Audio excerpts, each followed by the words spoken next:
After months, weeks and days of apprehension, permutations, power play and power tussle, all is now set for the presidential primary of the ruling All Progressives Congress APC.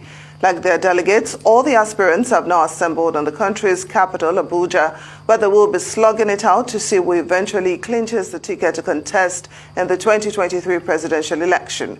With the events of the last few days, this convention may turn out to be a clash of the titans. Former Governor of Borno State, Kashim Shatima, joins us now to speak on the APC presidential primary, the search for consensus and how possible that could be given, considering how far the aspirants have gone in their quest. He will also be speaking on his projection on how tomorrow's primary election will pan out. Thank you so much for joining us on Newsday.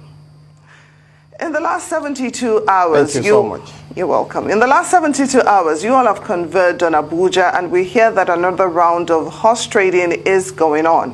What more can you tell us? Well, horse trading is an essential part of every political process. But most importantly, we are one big family. At the end of the day, I believe a candidate that is acceptable to a broad spectrum of our party, and that we can sell to the Nigerian public will emerge as the presidential flag bearer of the APC. And it's my hope and prayer and belief that Asiwaju Bola Ahmed Tinubu will emerge as the presidential flag bearer of the APC. Okay, in line with what you just said, sir, it seems that there has been a lot of discussion in the last couple of months, let's even say years, about power structuring within the country, and especially most specifically with power shifting to the south. So with the current situation, where do you stand? I stand on the side of justice, equity, and fair play. If you have read the article by one Suleiman in Daily Trust of today, Nigeria's federalism rests on three powerful political conventions. One has to do. It is premised on the fact that power will rotate between the north and the southern part of this country.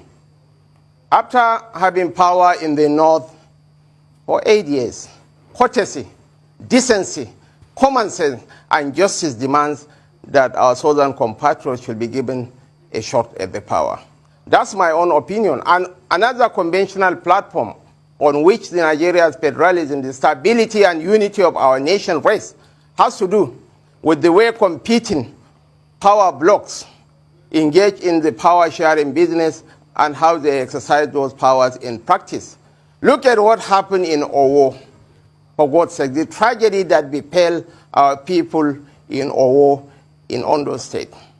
If not for the fact that some of us from the northern part of Nigeria, Senator Gaya, Senator Mohamed Ali Ndume, my humble self, so many of us are solidly behind the southern candidates, the narrative could have been different. Already a social media platform had gone to the town that suspected Fulani herdsmen. They had already jumped to the conclusion were the ones that carried out that massacre of the innocent soul. So we have to work for the unity of this country. We have to work for the progress of this nation.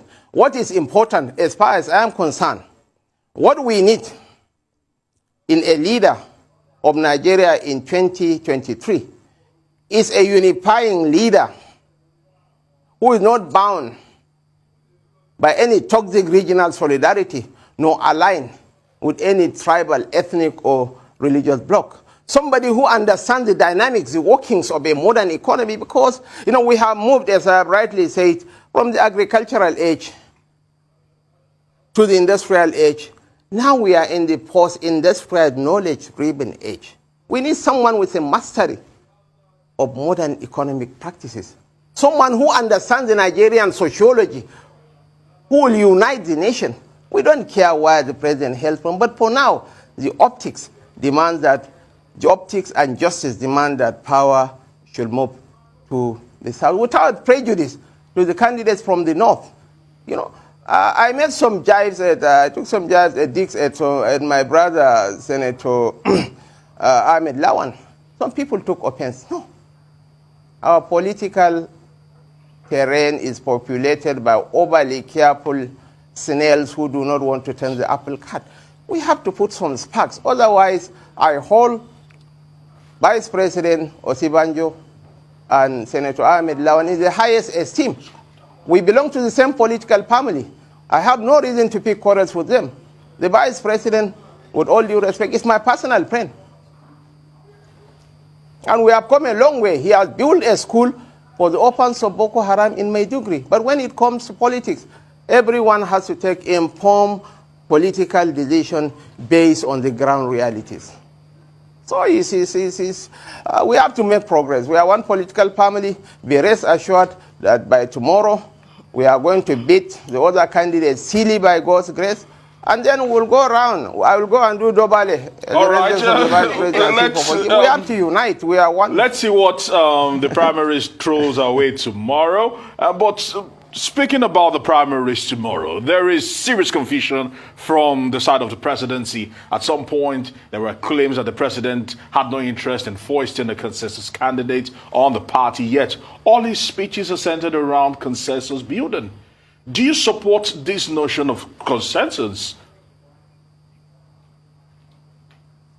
Well, the constitution of our party provides for consensus. We are not averse to a consensus arrangement. But it must be borne in mind that in a situation of consensus, all the candidates have to append their signature to the agreement. What if one of the candidates say, even in the southwestern part of the nation, they are yet to come up with a unity list.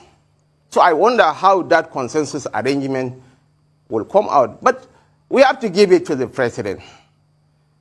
We have to be gracious to him. He is the outgoing president. He cannot feign ignorance of what is going to happen. I anointed Professor Zulum to succeed me. Naturally, he will have an interest on who will succeed him. But most importantly, whoever that he is going to back is a member of our party.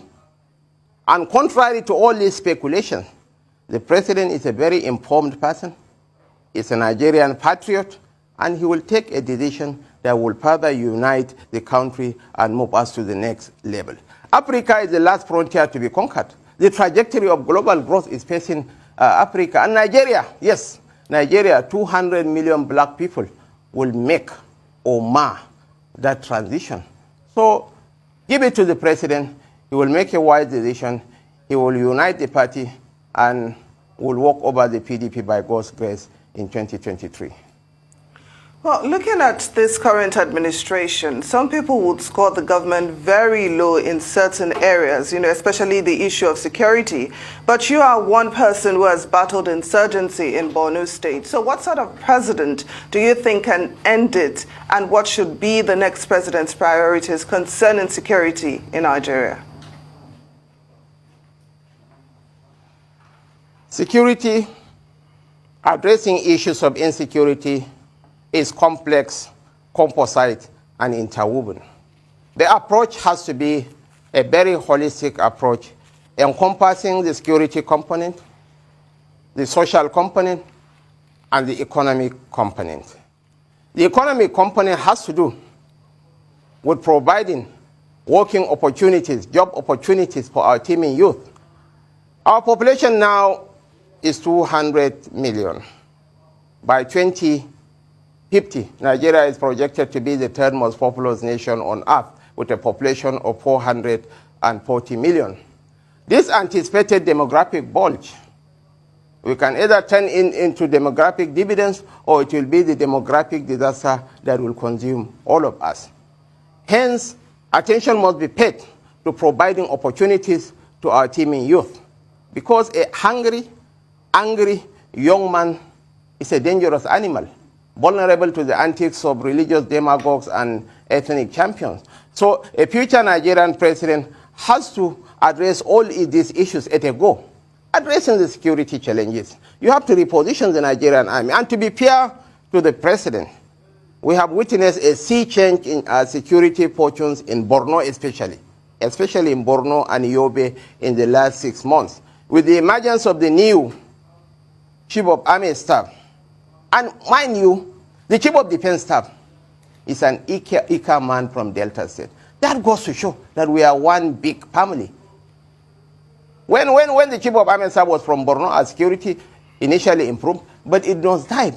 So where the president hails from, or where a particular leader hails from, really doesn't count, but the competence, the ability to deliver results is what matters most. But for now, I believe that most of our candidates have those skills, but there is always the best amongst the best. There certainly is, and I'm sure you're not going to tell us who your candidate of choice is, but since we're running out of time, I want to ask you, you're historically one of the few former governors who has been able to maintain a cordial relationship with your successor.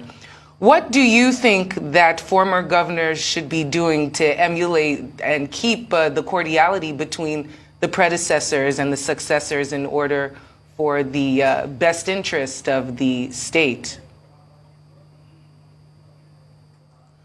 Well, one of the truisms about life is power cannot be shared by two people. And most importantly, your relationship must be anchored on trust and confidence. One of the fundamental errors that outgoing governors tend to make is on looking for the most malleable, most dim-witted idiot to be their successor, thinking that out of office they are going to control that charlatan. But power, according to Henry Kissinger, is the ultimate aphrodisiac. And Abraham Lincoln described it. He said most people can withstand the extremes of adversity, but to test a man's true character, give him power. It's only in power that people will manifest their true features. I got it right in Professor Babagana Umara Zulum. But our relationship is most importantly anchored on mutual trust and confidence. I have accorded him his due respect as my leader, as my boss, and he has accorded me my due respect as his predecessor, as his mentor. So far, I think we have the best of relationships in the country, and we'll continue to go into the future on the same page. There is no cause for any conflict, because he's the governor whether I like it or not. The constitution of the party says the governor is the leader of the party in the state. It's foolhardy for anyone to harbor the illusion that, yes, I am still in power. No, you are not in power. Give due regards to the man in power, and believe me, you are going to reach the promised land together. I want to say many thanks to you, former Governor of Borno State, Shatima, for stopping by and actually helping us preview what to expect at a very, very action-packed APC primaries kicking off tomorrow.